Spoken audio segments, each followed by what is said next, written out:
नमस्कार मित्रों, कैसे हैं आप सभी। आशा करता हूँ आप सभी अच्छे होंगे। आज हमारी चर्चा का विषय है मारक दशाएं। आपने ये सभी कुछ ज्योतिषियों से सुना होगा, कुछ अन्य लोगों से आप सुनते होंगे कि मारक दशाएं होती हैं और मारक दशाएं किस प्रकार से काम करती हैं, वो मैं आपको बताने जा रहा हूँ। दरअसल मित्रों, मारक दशाएं इसलिए प्रसिद्ध हैं क्योंकि मारक दशाएं जब भी चलती हैं तो जातक की अगर जन्म पत्रिका में योग है तो उसकी मृत्यु होना सुनिश्चित हो जाता है। ज्योतिष कहता है कि यदि आपकी मारक दशाएं चल रही हैं और कुछ अच्छे ग्रह उस समय पर प्रभावी हैं तो आपके दुर्घटना के योग बनते हैं, लेकिन आपका जीवन बचा रह जाता है, मृत्यु नहीं होती है, मृत्यु तुल्य कष्ट हो जाता है। जो लोग बहुत ज़्यादा षड्यंत्र में फंस जाते हैं उन लोगों की दशाएं भी मारक चल रही होती हैं। ये अलग अलग ग्रहों के हिसाब से अलग अलग देखी गई हैं। मित्रों, यदि आपकी कुंडली में, आपकी जन्म पत्रिका में सूर्य आपका मारक ग्रह है तो निश्चित रूप से उस समय पर यदि आपका पूर्ण रूप से मार्केश बना हुआ है और कोई शुभ योग नहीं बन रहा है और उस समय पे देह त्यागने के योग बन रहे हैं तो आपकी मृत्यु हो सकती है, यहाँ तक समाप्ता हो जाती है लोगों की। इस समय पर बृहस्पति का गोचर भी ये बताता है कि आपकी मृत्यु जो होगी वो उसके उपरांत में आप देव स्थान पे जाएंगे, यानी स्वर्ग में जाएंगे, या फिर आप नरक लोक में जाएंगे, वो आपका बृहस्पति का गोचर निर्धारित करता है। अब मैं आपको बता रहा हूँ कि अगर आपकी कुंडली में कैसे पता करें कि जो मार्केश ग्रह है उसके अनुसार क्या फल मिलने वाला है।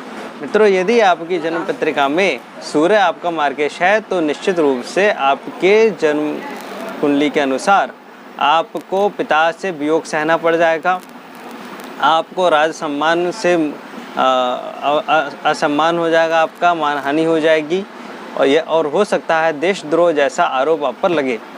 यदि आपका सूर्य खराब चल रहा है तो आपको दूरस्थ देशों के लिए भी यात्रा करनी पड़ सकती है, आपको अपनी जन्म स्थान भी छोड़ना पड़ सकता है।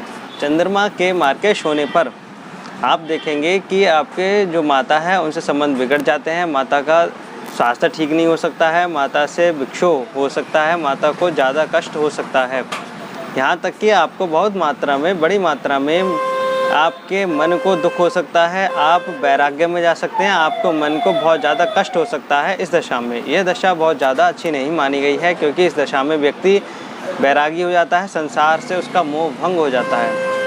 मित्रों, यदि आपकी जन्म पत्रिका में बुध ग्रह आपके लिए प्रभावी है और बुध ग्रह आपके मार्केश बना हुआ है तो निसंदेह आपकी बुद्धि हीन हो जाएगी और आप देखोगे कि आपके द्वारा लिए गए निर्णय गलत साबित होंगे। आपने जो भी विषय वस्तु के समय सोचा होगा वो सभी गलत होता जाएगा, आपकी प्लानिंग विफल हो जाएगी। आप जिस भी काम में हाथ लगाना चाहेंगे वो सारे काम, आपके जो स्ट्रेटेजी होगी वो आपकी वो खराब होती चली जाती है। मित्रों, मैंने आपको 3 ग्रह बताए, तीनों ग्रहों का भी उपाय बता देता हूँ, उसके बाद में आगे का बताते हैं। मित्रों, यदि आपकी जन्म पत्रिका में सूर्य मार्केश है तो आपको एक मुखी रुद्राक्ष को धारण करना चाहिए। यदि आपका चंद्रमा मार्केश है तो आपको 2 मुखी रुद्राक्ष धारण करना चाहिए। यदि आपका बुध मार्केश है तो आपको 4 मुखी रुद्राक्ष को धारण कर लेना चाहिए। उस मार्केश की दशा में रुद्राक्ष धारण करना ही सर्वोत्तम उपाय आपका रहेगा। मित्रों, जिन लोगों की जन्म पत्रिका में मंगल मार्केश रहता है उन लोगों के जीवन में मांगलिक कार्य अगर होने वाले होते हैं तो पोस्टपोन्ड हो जाते हैं, असफल हो जाते हैं। अगर मंगल की मार्केश की दशा में आपका विवाह होता है तो आपका विवाह संधि में ज़्यादा गर्माहट हो जाती है, बात नहीं बन पाती है और वैवाहिक जीवन खराब हो जाता है, जिस कारण से तलाक जैसी नौबत आ जाती है। मित्रों, यदि मंगल आपका मार्केश है तो समझ लीजिए कि आपको कहीं ना कहीं से कोई हिंसक जानवर आपको चोट पहुंचा सकता है। अगर आपका जन्म पत्रिका में मंगल मार्केश है तो आपको चाहिए कि आप 3 मुखी रुद्राक्ष को हनुमान जी के चरणों में रख करके हनुमान मंत्र से सिद्ध करके उसे धारण करें। यदि मित्रों आपका बृहस्पति ग्रह मार्केश है तो निसंदेह आपका जो मोटापा है वो अचानक से बढ़ जाएगा और आप बहुत ज़्यादा फैटी हो जाएंगे, वजन आप पर सधेगा नहीं और वो जो भी आपका धन रखा होगा वो चोरी होने की संभावना उसकी बन जाएंगी, कहीं भी गिर सकता है, चोरी हो सकता है। आपके अगर घर पर सोना है तो सोने का ध्यान रखना आवश्यक है क्योंकि स्वर्ण से आपको दूरी बना लेनी है, जो भी सोने का हाथ लगाएंगे वो आपसे दूर होता हुआ नजर आएगा।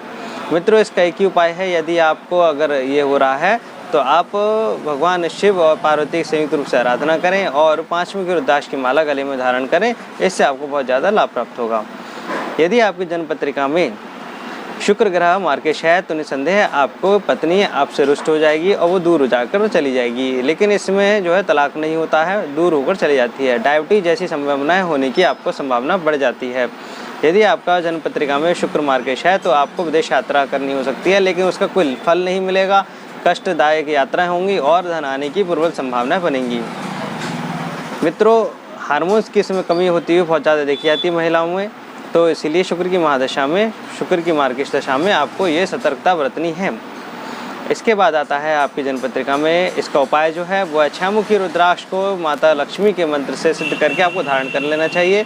यदि शनि आपकी जन्म पत्रिका में मार्केश है तो आपको निर्जन स्थानों की यात्रा करनी पड़ सकती है, वनों की यात्रा करनी पड़ सकती है, आपको आपके घर से दूर होना पड़ सकता है, भौतिक सुख साधन आपके छीन हो सकते हैं, आपको दूरी इनसे बन सकती है। साथ ही साथ आपको हड्डियों में दर्द, शरीर में दर्द, इस प्रकार की संभावनाएं आपकी बन सकती हैं केवल शनि के कारण। मित्रों, यदि इस प्रकार की संभावनाएं आपकी बन रही हैं तो आपकी जन्म पत्रिका में कुछ दुर्योग बन रहे हैं, उनका उपाय आपको कर लेना बहुत ज़्यादा आवश्यक है। वर्तमान में जो मैंने आपको दशाएँ बताई उसमें जो शनि की दशा है उसका उपाय है कि सरसों के तेल का दान करें, कांसे अलोए के पात्र में देख करके उसमें अपना चेहरा देखकर दान करें। साथ ही एक 7 मुखी रुद्राक्ष अभी शनि के मंत्र, शिव मंत्र से अभिमंत्रित करके उसे किसी भी शनिवार को गले में धारण करें काले धागे में, तो निसंदेह आपको लाभ प्राप्त होगा। मित्रों, यदि आप ये सभी चीज़ों में मार्केश इत्यादि नहीं जानते हैं कब ये समय जीवन में आने वाला है, तो उसके लिए आप अपनी जन्म पत्रिका विश्लेषण करा सकते हैं। वो मेरे नंबर पर आप संपर्क कर सकते हैं। मेरा नंबर है 86 30 20 27 12। मित्रों, और अधिक जानकारी के लिए आप हमारे साथ बने रहिए। धन्यवाद।